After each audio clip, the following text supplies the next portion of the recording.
Aromates sachets, part 2. On a fait des infusions à froid, à chaud, des dosages différents avec nos champignons, les tisanes, les épices. Alors, ici, notre tisane de fleurs et d'herbes. On a fait à chaud. L'infusion est encore chaude, ça fait 20 minutes, une demi-heure. Ça pourrait être juste 5 si on est pressé, mais on a fait, on regarde la couleur, c'est très aromatique. Ça, c'était 2%. Aussi, la décoction ou extraction très longue à froid avec le gingembre et le sumac. On a une belle couleur rose. On a mis le sumac à la fin pour faire une belle tisane très parfumée. Un tonique contre la grippe ou en tout cas pour l'hiver. C'est chaud avec le parfum du gingembre. Puis les. Écoutez. Ça, on avait mis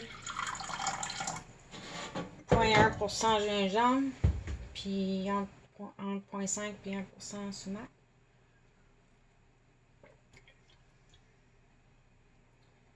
Ouais, on dirait une limonade chaude ou smacade chaude. Avec parfumé avec le gingembre.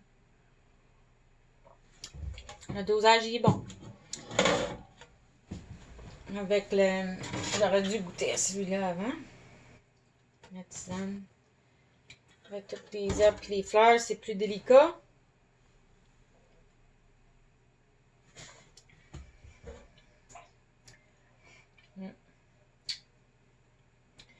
C'est très goûteux. Mais on a quand même mis beaucoup. On aurait pu mettre la moitié.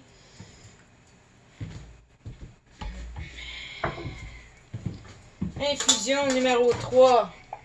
C'était notre sirop au thé du Labrador à 2,5%.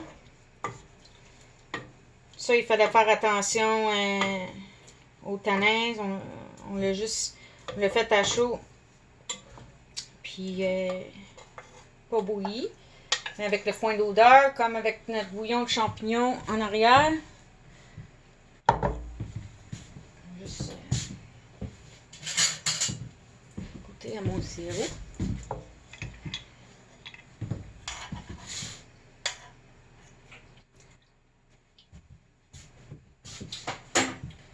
On dirait agrumes, fruité, résine. Mais vu que ça a été fait avec les fleurs, c'est très parfumé. Mais c'est ça qu'on veut d'un sirop. C'est pas comme une sauce ou une tisane.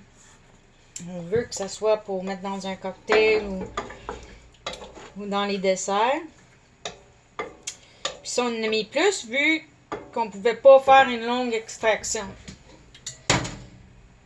Ça, c'est bon.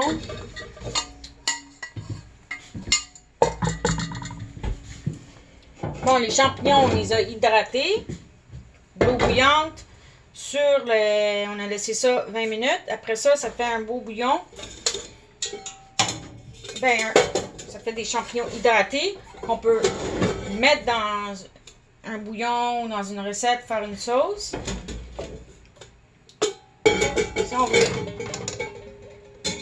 Juste pour que vous voyez. Après d'avoir hydraté, je le laissais mijoter. Là, on a deux choix. Là, j'ai mes champignons qui ont cuit, qui sont quand même assez tendres. Mon bouillon de champignons. Ça, on pourrait le décanter, mais avec notre mélange à nous, on fait ça, on travaille proprement, fait que je sais qu'il n'y a pas de terre.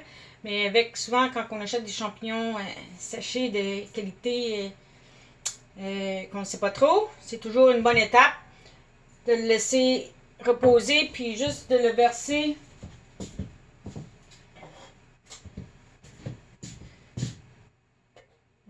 appelle décanter. Prendre juste le jus, puis on laisse le sable dans le fond. Mais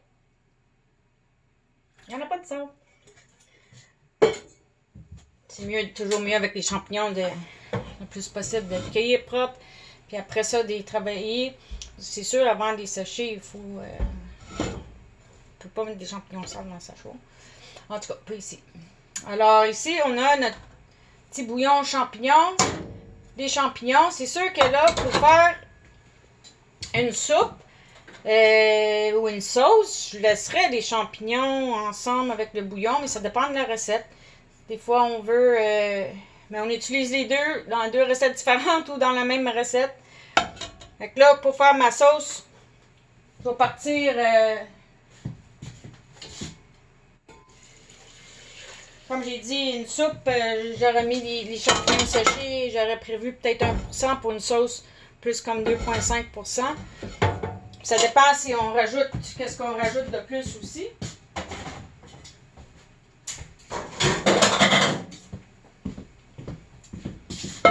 Ici, je vais partir mes échalotes, mes oignons, du vin, mettre mes champignons avec mon bouillon, puis laisser ça mijoter longtemps, jusqu'à temps que c'est à mon goût, tendre.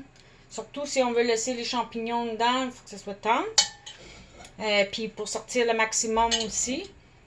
Fait que notre bouillon de champignons, une autre infusion plus salée. En ce cas-ci, là, on va passer à notre crème glacée.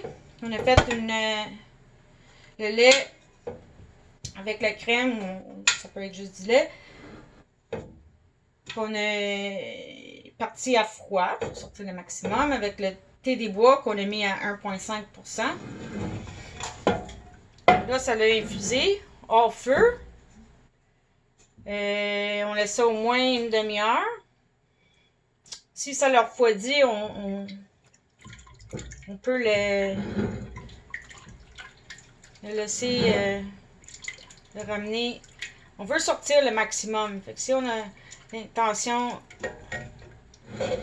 de le passer, ben c'est sûr que moi je l'ai ramené à chaud.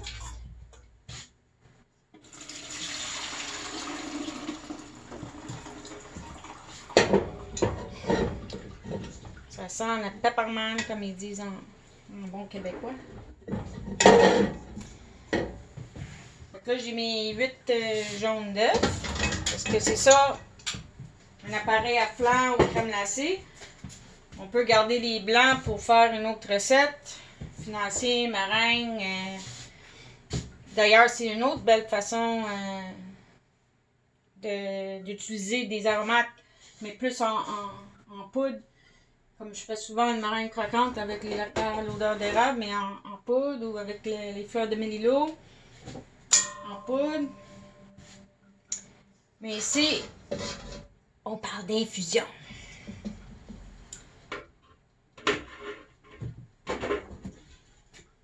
Fait que pour une crème glacée, on avait mis un peu de notre sucre avec le lait pour pas que ça colle trop dans le fond. On prend le reste du sucre dans les jaunes d'œufs. On fait ça juste quand notre lait est prêt. Parce que qu'on les blanchit, ça veut dire juste comme fouetter ensemble. C'est tant que ça blanchit. Là, on introduit tranquillement. Moi, je vais garder mon thé des bois parce que souvent, j'aime ça le laisser tremper toute la nuit dedans. Je les enlève juste pour que je puisse introduire, juste pour pouvoir bien faire ma crème anglaise.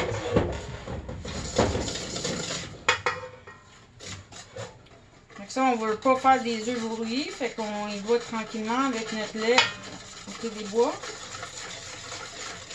En fouettant. Une fois que